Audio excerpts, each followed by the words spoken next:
friends, I'm Vikas and you are now uh, seeing uh, most important topic in chemistry class 11th book NCERT chapter 1 basic concept, some basic concept of chemistry. Some basic concept of chemistry.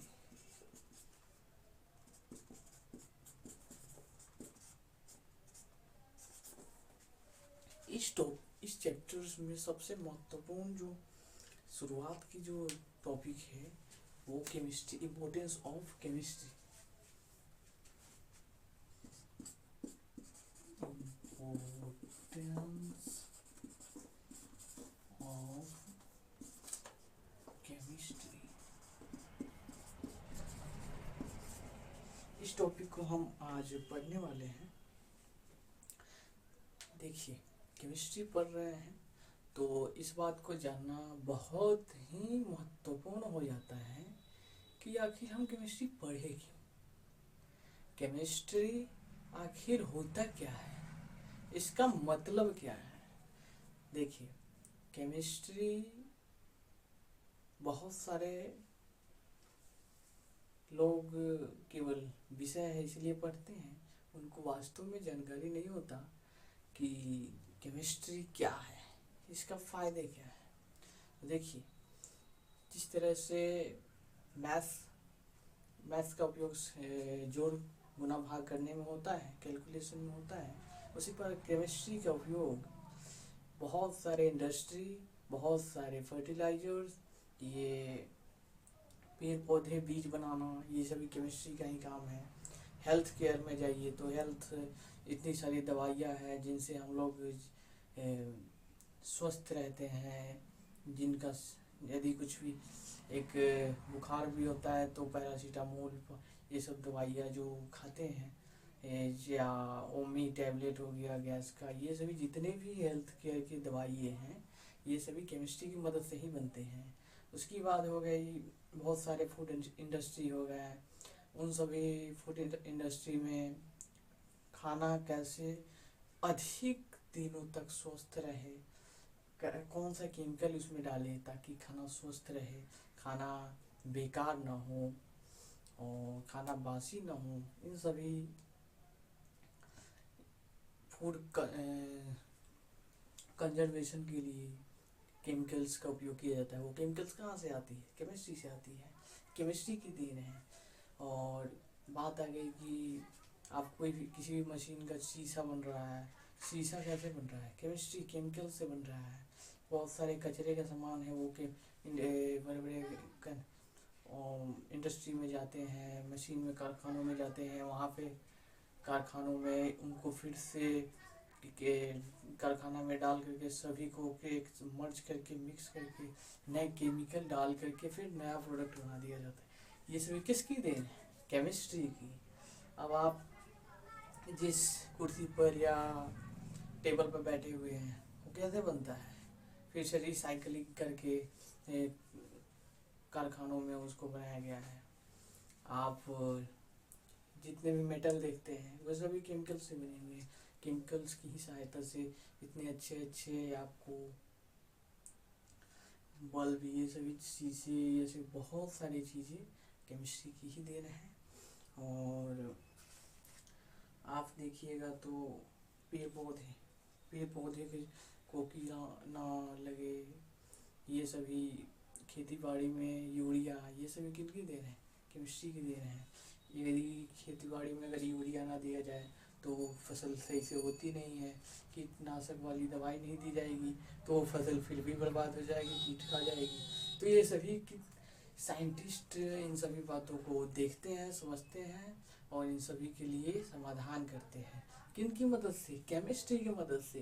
तो दोस्तों, आप लोग मेरे भाई chemistry पढ़िए, गर्व से पढ़िए, और आप ये दिमाग में रखिएगा कि हम केमिस्ट्री पढ़ रहे हैं, गर्व की बात है।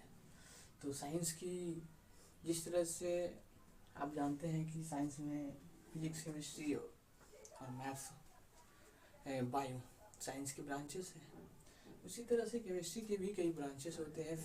3 ब्रांचेस होते हैं, फिजिकल, ऑर्गेनिक, इनऑर्गेनिक। देखिए, यही रहा केमिस्ट्री के इम्पोर्टेंस ऑफ केमिस्ट्री। आगे एक आता है कि अब देखिए, कई सारे केमिस्ट्री में आता है कि नेचर ऑफ मैटर। इसी चैप्टर्स में आगे है मैटर के नेचर। मैटर आखिर होता है, इसका स्वभाव कैसा होता है। You have already familiar with the term matter from your earlier classes. जैसा कि आपने पहले ही 9th क्लासेस में पढ़े हुए होंगे कि मैटर आखिर होता क्या है।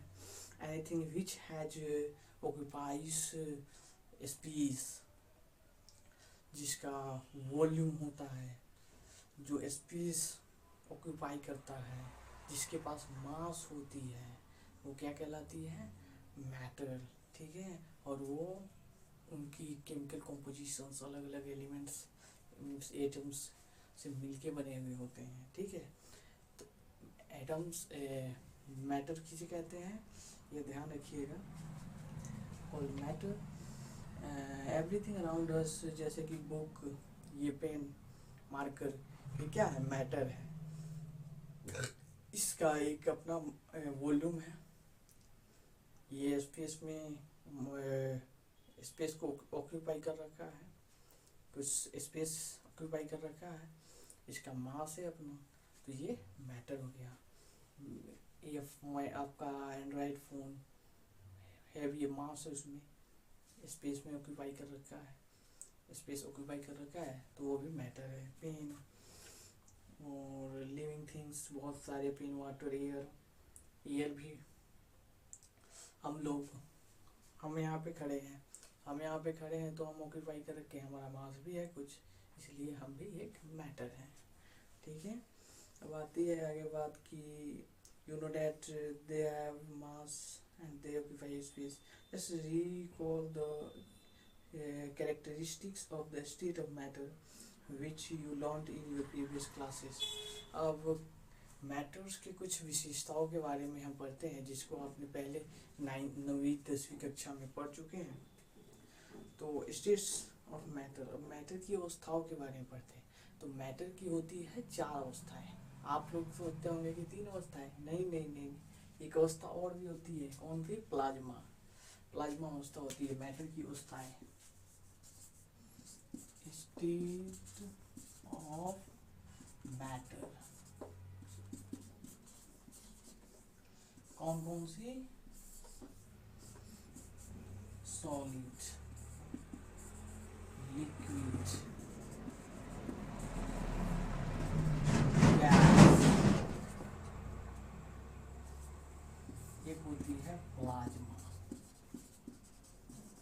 इसकी बात हम आप लोग पिछली कक्षाओं में पढ़े हुए होंगे कि प्लाज्मा वो अवस्था है जिसमें मेटल बहुत हाईली बॉइलिंग हो जाता है, बहुत गर्म हो जाता है, तो वो आयनों में टूट जाता है और आयंस में बिखर जाता है। वही प्लाज्मा अवस्था कहला रही होती है, आयंस के रूप में एग्जिस्ट करने लगते हैं। ठीक है, अब सॉलिड्स के बारे में आप पढ़िएगा। तो सॉलिड के बारे में हम आप पिछली कक्षा में भी पढ़ चुके हैं, अभी हम बता देते हैं। सॉलिड का जो होता है डेंसिटी बहुत डेंस होता है, मतलब वो घनत्व जो होता है बहुत ही निकट होता है, बहुत ज़्यादा होता है। गैस का डेंसिटी बहुत कम होता है और सॉलिड की तुलना में, और गैस का जो डेंसिटी होता है सॉलिड और लिक्विड की तुलना में बहुत कम होता है, और लिक्विड का